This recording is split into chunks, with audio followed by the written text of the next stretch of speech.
सोचिए, भारत की सबसे बड़ी और जरूरी बोर्ड परीक्षाओं में से एक सीबीएसई में अचानक एक बहुत बड़ा बदलाव आ जाए। 2026 से आंसर शीट्स को चेक करने का जो तरीका सालों से चला आ रहा है, वो पूरी तरह से बदलने वाला है।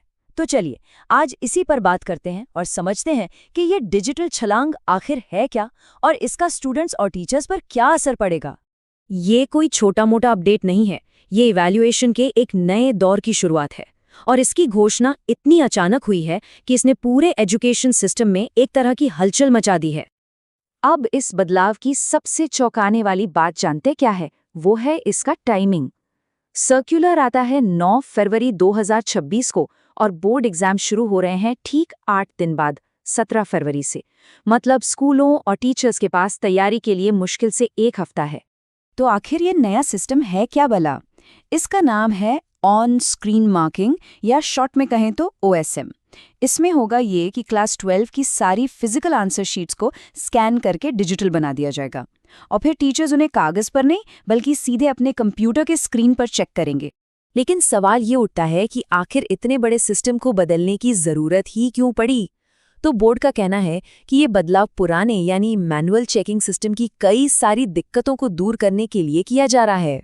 पुराने और नए तरीके में ना जमीन आसमान का फर्क बताया जा रहा है।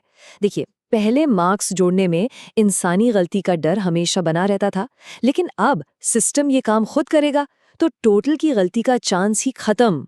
कॉपियों को ट्रकों में भरकर एक शहर से दूसरे शहर भेजने का जो लंबा चौड़ा काम था, वो भी खत्म। इससे रिजल्ट्स भी जल्दी आने की उम्मीद है। सीबीएसई ने इसके 4 बड़े फायदे गिनाए हैं। पहला, प्रिसिजन, मतलब सटीकता बढ़ेगी क्योंकि मार्क्स अपने आप जुड़ेंगे। दूसरा, ट्रांसपेरेंसी, मतलब पूरी पारदर्शिता, क्योंकि हर दिए गए नंबर का एक डिजिटल रिकॉर्ड रहेगा। तीसरा, ये पर्यावरण के लिए भी अच्छा है क्योंकि कॉपियों की फिजिकल ढुलाई बंद हो जाएगी। और चौथा, लॉजिस्टिक्स आसान हो जाएंगे जिससे रिजल्ट्स तेजी से आ सकेंगे। तो ठीक है, फायदे तो समझ आ गए, पर ये काम करेगा कैसे? चलिए इस नई इवैल्यूएशन प्रोसेस को स्टेप बाय स्टेप समझते हैं। टीचर्स के लिए ये प्रोसेस काफ़ी सीधा सादा रखा गया है। कुल 4 स्टेप्स हैं। वो अपनी यूनिक OSS ID से बोर्ड के ऑनलाइन पोर्टल पर लॉगिन करेंगे, उन्हें स्कैन्ड आंसर शीट्स मिल जाएंगी, वो स्क्रीन पर ही उन्हें चेक करेंगे और जैसे ही वो मार्क्स देंगे, सिस्टम खुद ब खुद टोटल कर लेगा। मतलब पूरी प्रक्रिया को आसान बनाने की कोशिश की गई है। और हाँ, एक और बहुत बड़ा लॉजिस्टिकल बदलाव है। अब टीचर्स को कॉपी चेक करने के लिए कहीं दूर सेंटर्स पर नहीं जाना पड़ेगा। वो ये काम अपने ही स्कूल में बैठकर कर सकेंगे। इससे उनका आने जाने का समय और परेशानी दोनों बचेंगे। लेकिन इस सुविधा की एक कीमत है, और वो कीमत है स्कूलों के लिए कुछ बहुत ही सख्त तकनीकी शर्तें। जैसे कि स्कूल में एक पब्लिक स्टैटिक IP एड्रेस होना चाहिए, विंडोज 8 या उससे ऊपर का ऑपरेटिंग सिस्टम, कम से कम 2 MBPS की भरोसेमंद इंटरनेट स्पीड और बिना रुके बिजली की सप्लाई। ये सारी शर्तें अनिवार्य हैं, कोई ऑप्शन नहीं है। और बस यहीं से असली कहानी शुरू होती है। समय के खिलाफ एक दौड़। स्कूल के प्रिंसिपल्स इस बेहद कम समय सीमा को लेकर बहुत गंभीर सवाल उठा रहे हैं। स्कूल प्रिंसिपल्स की तरफ से जो रिपोर्ट्स आ रही हैं वो चिंताजनक हैं। एक रिपोर्ट में कहा गया है कि कई छोटे स्कूल अपनी लैब्स को युद्ध स्तर पर, मतलब दिन रात एक करके अपग्रेड करने के लिए जूझ रहे हैं। ये बात उस भारी दबाव को दिखाती है जिसके तहत स्कूल काम कर रहे हैं। ये चार्ट ना एक कड़वी सच्चाई दिखाता है, जिसे हम कहते हैं डिजिटल डिवाइड। मतलब एक तरफ बड़े शहरों के एलीट स्कूल हैं जो शायद इसके लिए तैयार हैं, वहीं दूसरी तरफ छोटे शहरों और ग्रामीण इलाकों के स्कूल हैं जो इस रेस में काफी पीछे हैं।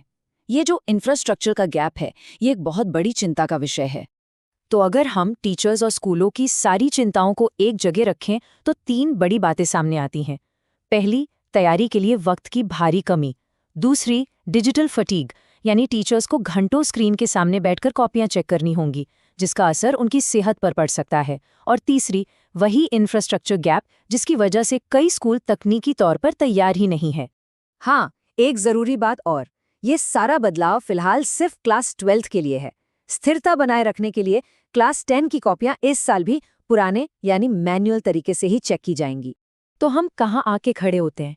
क्या ये एक तरक्की है या एक नई समस्या?